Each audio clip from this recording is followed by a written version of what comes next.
మీలో పెద్ద కొడుకు ఎవరన్నా? నేనే.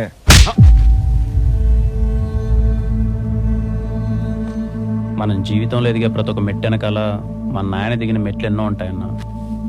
ఆ టైంలో ఆయనకు పక్కన ధైర్యంగా ఉండేది ఎవరో తెలుసా? అమ్మన్న. అలాంటి అమ్మ నలుగురిని కనీ సాకి పెంచిందే నలుగురు కలిసి 4 మెతుకులేలేరా. అమ్మ అందరికి ఉండదన్నా, ఉన్నప్పుడే చూసుకోవాలి.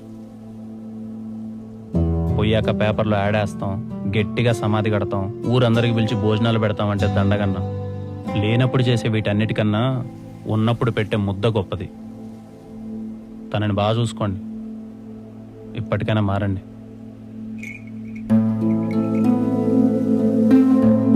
మీరు చెప్పారని కాదమ్మా,